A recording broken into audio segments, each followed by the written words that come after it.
நம்ம இப்ப மாடி தோட்டத்துல முயல் வளர்க்கத்தை எப்படி பார்க்க போறோம். முயலை பொறுத்த வரைக்கும் தண்ணினாலே பிடிக்கவே பிடிக்காது. இப்ப நம்ம முயல் குட்டியை குளிப்பாட்ட போறோம்.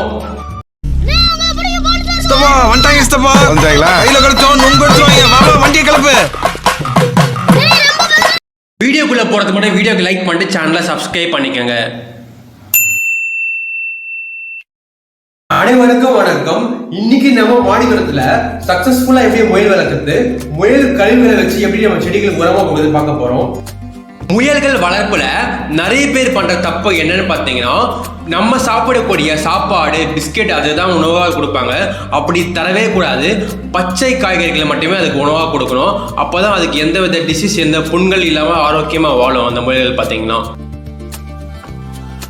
முயல்களை பொறுத்த வரைக்கும் வெப்பம் ஆகவே ஆகாது.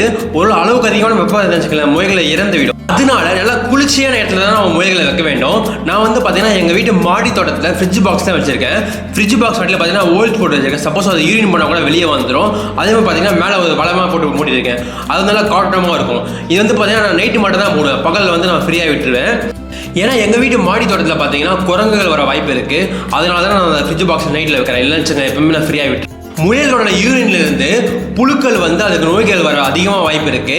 அதனால 2 நாட்களுக்கு ஒரு தடவை குளிக்க வைக்கணும். அப்போதான் அந்த முயல்கள் பார்த்தீங்கன்னா ஆரோக்கியம். ஆனால் முயல் பார்த்தீங்கன்னா தண்ணி பிடிக்கவே பிடிக்காது. பார்த்தீங்களா எந்த அளவுக்கு ஓடிட்டே இருக்கு முயல். தண்ணியை பிடிக்கவே பிடிக்காது. நம்ம தான் புஷ் பண்ணி குளிக்கமா இருக்கும். நம்ம ஷாம்பு சோப்பு எந்த கெமிக்கலும் யூஸ் பண்ண தேவையில்ல. ஏன்னா அதுக்கு முடி கொட்ட வாய்ப்பு இருக்கு. நம்ம வெறும் தண்ணியிலே நல்லா அழகாக நம்ம குளிப்பாட்டிட்டு அழகாக அதை விட்டுச்சுங்களா அதே தொடச்சி அழகாக எடுத்துக்கும். அது நம்ம குளிப்பாட்டும் போது ஈவினிங் டைம்ல குளிப்பாட்டவேன். நம்ம மதிய டைம்ல குளிப்பாட்டணும்னு வச்சுங்களேன். அப்போ வந்து வெயில் அடிக்கிறதுனால தண்ணி வந்து ட்ரைன் ஆகும். அதுவும் பார்த்தீங்கன்னா சீக்கிரமாக காஞ்சி இதுவாயிரும். அப்படி நம்ம ஈவினிங் டைம்ல குளிப்பாட்டணும். அப்போ அதுக்கப்புறம் வர அந்த ஈர காத்துனால அதுக்கு வந்து எதனா நோய் வர வாய்ப்பு இருக்கு. அதனால நம்ம மதிய டைம்ல குளிப்பாட்டுறது ரொம்ப பெஸ்ட்டான டைமிங்காக இருக்கும். இவங்க தான் பொல்லாதவன் வைப் தமிழரசி. இவங்க தான் நிறைய குட்டி போட்டுட்டு இருக்காங்க.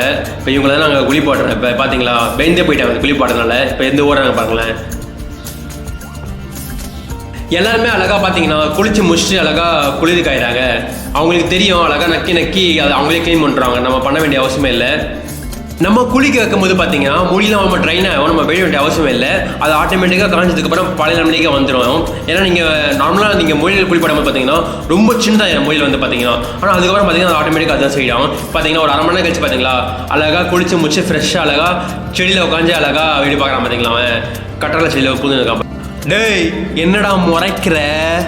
கடந்த 3 மாதமாக என்னோட செடிகளுக்கு நான் முயலோட கழிவை தான் உரமாக தரேன். ஏன்னா பார்த்தீங்கன்னா அது வந்து ஆட்டு எருமாய் அந்த அளவுக்கு ரொம்ப ஃபவரானது. பார்த்தீங்கன்னா அது எப்படி பார்த்தீங்கன்னா அதை பிரிக்கி இந்த மாதிரி ஃப்ரிட்ஜ் பாக்ஸில் போட்டுருவேன்.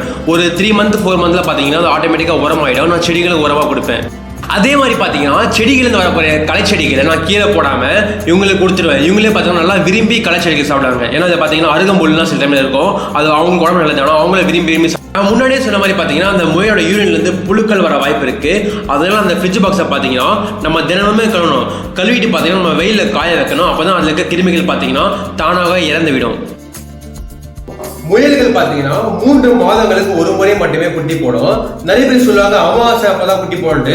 அப்படி ஒன்றும் இல்லை, தவறான விஷயம். அது 3 மாசத்துக்கு குட்டி போடும். குட்டி பார்த்தீங்கன்னா காலை நேரங்களில் போடும். 3லேருந்து 8. இப்போ நம்ம முயல் குட்டிக்கு பால் கொடுத்துட்டு இருக்கோம். ரொம்ப அழகா குடிச்சிட்டு இருக்காங்க எல்லாருமே. பார்த்தீங்கன்னா முயலுக்கு பார்த்தீங்கன்னா ஏன்னா அது வந்து ஓடினா அது கொடுக்க விருப்பம் இருக்காது. நம்ம தான் கொடுக்குற மாதிரி இருக்கும். பார்த்தீங்கன்னா இப்படி விட்டாலே போதும் பிடிச்சிக்கணும். அதாவது காலை தலையை பிடிச்சிக்கணும். அப்போ தான் வந்து பார்த்தீங்கன்னா பால் கொடுக்கும். அதே மாதிரி பார்த்தீங்கன்னா குட்டி போட ஸ்டைலில் பார்த்தீங்கன்னா முயலுக்கு வந்து பார்த்தீங்கன்னா முடி கொட்டும். அந்த மாதிரி கொட்டும் உங்களுக்கு. நீங்கள் எதுவும் பேட தேவையில்ல. அது கொட்டி ஆட்டோமேட்டிக்காக முளைச்சிடும் முடி. பார்த்தீங்கன்னா அதெல்லாம் எந்த பிரச்சனையும் இல்லை. பார்த்தீங்கன்னா எவ்வளோ அழகாக கொடுத்துருக்கு பார்த்தீங்களா பால். எனக்கு முயல்கள் ரொம்பவே பிடிக்கும். உங்களுக்கும் பிடிக்குன்னா இந்த வீடியோக்கு லைக் பண்ணி நம்ம சேனலை சப்ஸ்கிரைப் பண்ணிக்கோங்க. தேங்க்யூ.